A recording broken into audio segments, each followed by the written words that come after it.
Bonjour à tous et à toutes, j'espère que vous allez super bien et que votre week-end s'est très bien déroulé. Bienvenue sur ma chaîne YouTube, je me nomme Isabella. Aujourd'hui, nous allons expliquer le terme bonnes œuvres. C'est un thème qui a l'air évident, mais je pense que la précision en vaut la peine. Mais avant tout, prions. Abba Père. Merci pour ce nouveau message. Nous te le soumettons afin qu'il touche les cœurs à qui il est destiné. Au nom glorieux et puissant de Jésus-Christ, nous avons prié. Amen. Je tiens à faire une précision avant de commencer. En général, chaque semaine, je publierai mes vidéos le lundi. Le lundi, 18h. Je vous remercie. On entend souvent dire « Je ne sais rien faire, je suis incapable, je ne vais pas y arriver, je ne sais pas en quoi je suis doué, je n'ai aucun potentiel, aucun don, aucun talent. » Ce sont autant d'expressions qui construisent un cimetière autour de notre potentiel, de nos rêves. Je tiens, avant de commencer, à faire un rappel. Nous avons tous une destinée, un ou plusieurs appels du potentiel, des dons et des talents. Dans la vidéo précédente, nous avons bien vu que Dieu a préparé de bonnes œuvres pour chacun de nous. Depuis Jérémie 29, 11 nous dit « Car je connais les projets que j'ai formés sur vous, dit l'Éternel, projets de paix et non de malheur, afin de vous donner de l'avenir et de l'espérance. » Alors, qu'est-ce qu'une bonne œuvre? Selon la théologie chrétienne, les bonnes œuvres sont les bonnes actions réalisées par le croyant dans sa vie sur terre. Elles ne sont pas une justification du salut, mais plutôt une invitation par la grâce. C'est-à-dire que ce n'est pas pour être sauvés que nous les pratiquons. Notre salut nous a déjà été donné lorsque nous avons accepté Jésus-Christ comme notre Seigneur et Sauveur. Car Christ s'est donné pour notre salut par amour, comme le dit Jean 3,16. Car Dieu a tant aimé le monde, qu'il a donné son Fils unique, afin que quiconque croit en lui ne périsse point, mais qu'il ait la vie éternelle. Amen. J'en profite pour faire une parenthèse. Si toi qui me suis, tu n'as pas encore donné ta vie à Christ, sache qu'il t'aime tel que tu es présentement et désire que tu sois sauvé. Alors je t'invite à te repentir de tes péchés et à accepter Jésus-Christ comme ton Seigneur et ton Sauveur personnel. Pour tous ceux qui ont décidé de le faire, de sauter ce pas, je vous souhaite la bienvenue dans cette belle aventure. Certes parsemée d'embûches comme la vie de tout être humain, mais vous avez un atout en plus qui est l'aide du Seigneur. Je referme la parenthèse, merci. Ce ne sont pas les bonnes œuvres qui nous donnent accès au salut, mais elles sont le signe d'une foi sincère et reconnaissante. Puisqu'elles ont été préparées d'avance par Dieu qui maîtrise ce qui est bon, agréable et parfait pour nous, nous ne pouvons qu'en sortir avec le maximum de bénéfices. Donc, c'est une grâce de pouvoir pratiquer ces bonnes œuvres. Et cela ne devrait pas être une opportunité de revendiquer à Dieu des bénédictions. D'un point de vue général et pratique, nous pouvons distinguer plusieurs bonnes œuvres, bonnes actions qu'on peut résumer en un seul mot: aimer. Oui, l'amour doit être le fil conducteur, la base de nos actions.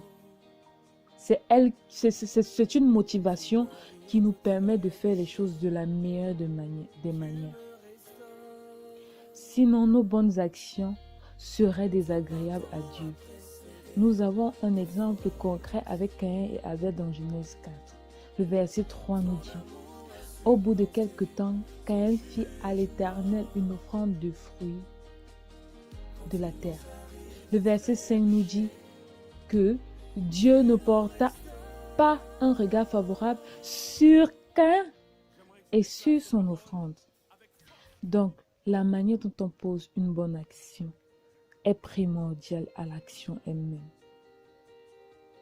L'amour est bel et bien la motivation essentielle des bonnes œuvres. C'est pourquoi Jésus nous a prescrit dans Matthieu 22, 37 à 39 d'aimer, rien que d'aimer. Ainsi il dit, tu aimeras le Seigneur ton Dieu de tout ton cœur, de toute ton âme, de toute ta pensée. C'est le plus grand commandement. Et voici le second qui lui est semblable. Tu aimeras ton prochain comme toi-même. Donc, nous devons agir dans un élan d'amour.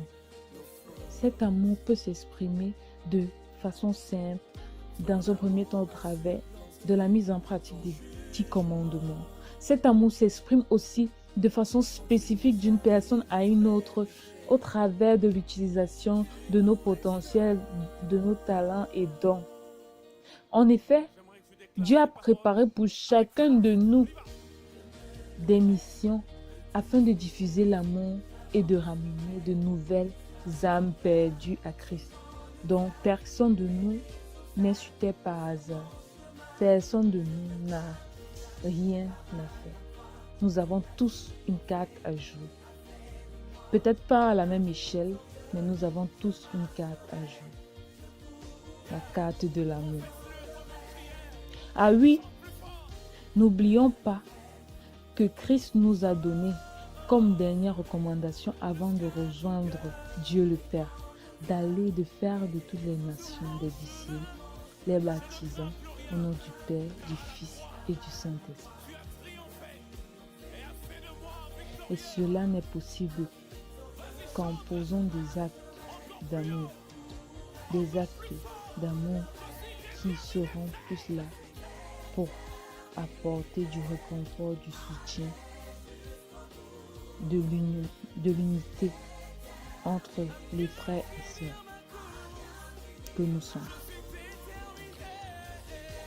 Pour conclure, nous allons donc dire que les bonnes œuvres sont les bonnes actions, les bons projets que Dieu a préparés d'avance pour chacun de nous. Dans la recherche des bonnes actions spécifiques à notre personne, c'est-à-dire la recherche de notre destinée, appel, nous pouvons commencer par juste aimer.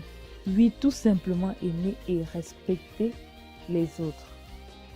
Nous sommes arrivés à la fin de cette vidéo. Il y a encore beaucoup à dire. N'hésitez pas à laisser vos questions et vos avis en commentaire et à aimer la vidéo si vous avez aimé. Si vous n'êtes pas encore abonné, abonnez-vous pour pouvoir être averti à chaque fois que je publierai une vidéo. Sinon, j'ai beaucoup parlé de destinée, appel, potentiel, talent, don. La prochaine vidéo sera essentiellement consacrée à l'explication de ces thèmes.